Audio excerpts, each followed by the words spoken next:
So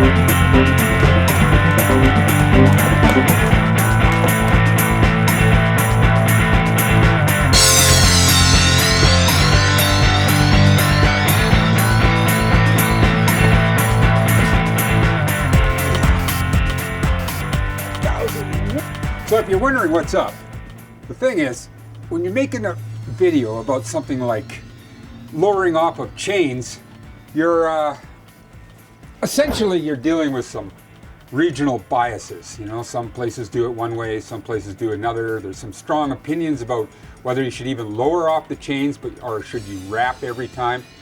And people, you know, are feel very strongly sometimes about this. So I'm going to show you the way we do it here in the Rockies and in the West Coast, and then, you know, you can take it or leave it. It doesn't really matter. But last time I found myself making this video that I ended up at a gunfight. I didn't have anything on me but a plastic fork. So this time I'm going to be ready, and I'm in training, so look out. Well, because two climbers may have a very different idea of how they're going to deal with the end of the climb and retrieve their rope back, it's good to communicate exactly what's going to go on at the end of the climb, or when the last person who's going to climb it gets to the top. I mean, take example, say my buddy Chili, for example.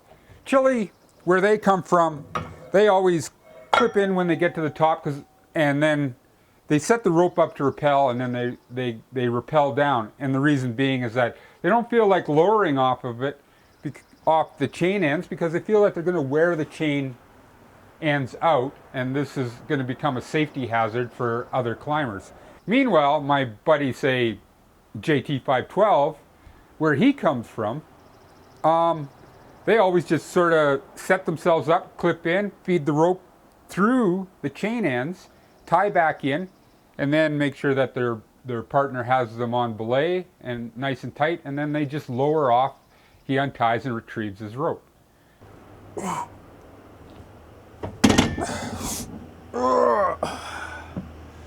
So, it's definitely, you know, the fixie wrap rings are most definitely the preferred piece of equipment at the stations. The reason these are so nice is that, well, I mean, this cold steel is just about indestructible, and when you're running your rope through it, it never sits at the same place. These things are great when you're pulling your rope, because they're almost like, with the vibration, they're almost like having it running through bearings. And so your rope will pull nice and clean, and won't develop any twists or anything. So besides adding, you know, the usual stuff, the slings, runners, beaners, rope, chalk bag, waterproof rolling papers, I also add things like a few quick links to my my cragging pack, in case I find places where the equipment is worn.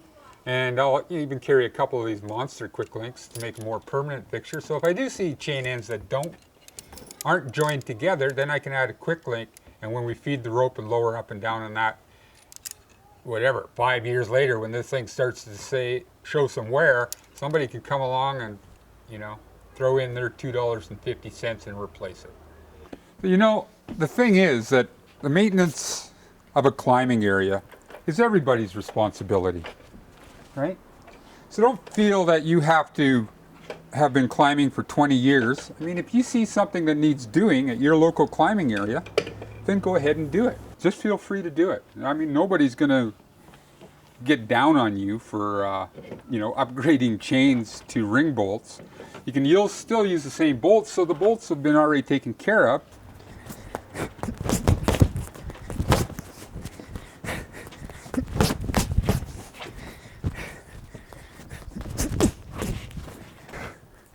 Huh? You want me? Chili, you want a piece of me? JT512, you want a piece of me? I'm ready for you this time, so let's do this thing. And that guy that sent that nasty, threatening letter to cap my wife's cat, I wish you would. I can't stand that thing. Let's go.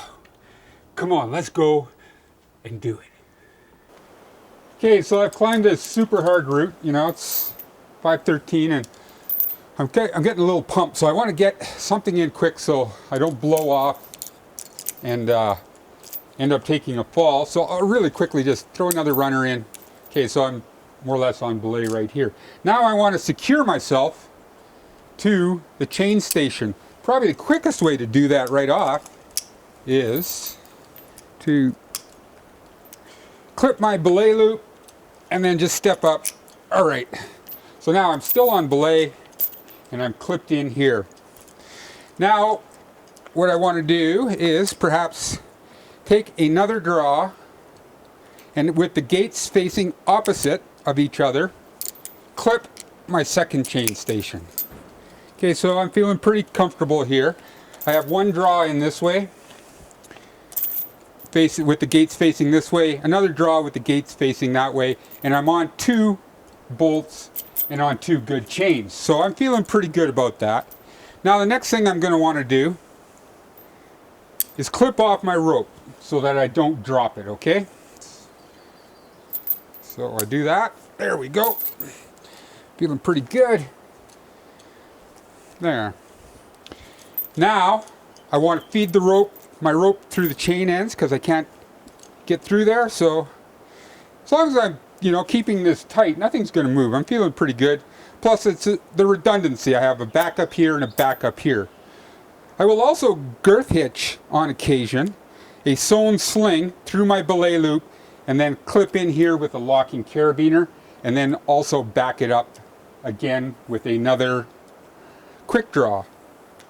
Okay, so let's take a knot out, feed it through, and be really careful when you're doing this. Because you want to do it right. You don't get a second chance sometimes. All right. Okay.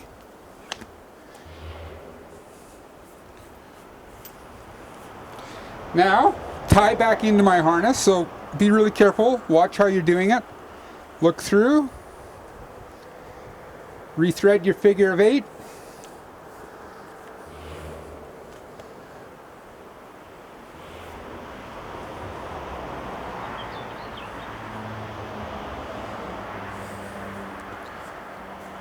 Okay.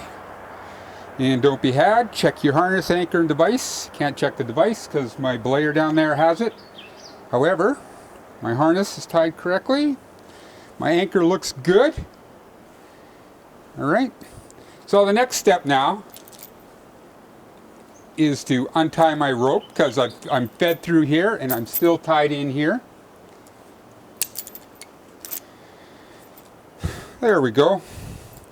Okay, now I yell to my belayer, take, and the belayer, of course, that's the universal symbol for, come on, take in all the slack. And so when I feel the rope come tight, I'll once again check my harness, look it, make sure it's fed right. I have confidence in the anchor. Once I'm feeling good about that, I'll clean up my anchor. I'll be leaning back on the rope right now, and I'm confident that the belayer has me. So I've taken out the pieces of Pro. Okay, I feel that my belayer's got me. I'm feeling good about that. Okay, ready to lower. And then he'll lower me off. So I'd like to address one issue here that seemed to come up was the question of girth hitching your belay loop, right, with a sewn sling, and that over time that would degrade the quality and the integrity of the belay loop. I want you to just take a look at this belay loop because I girth hitched this is when I was working every day as a guide and probably working 250 days a year or climbing 250 plus days a year. Now this harness shows absolutely no wear, and so I'd be comfortable. Now that's one sample, and so that wasn't really fair, so I went next door, talked to another guide, and said, what's your oldest harness? And she figured around 600 days on hers, and I asked her about the girth hitching thing, and she said, yeah, I also just girth hitch. And her harness, after 600 days, it doesn't show, you know, like the integrity is broken down, and that I would still be comfortable girth hitching this. And the reason is that the girth hitch doesn't move once it's hitched, and you never hitch it in the same place twice, okay?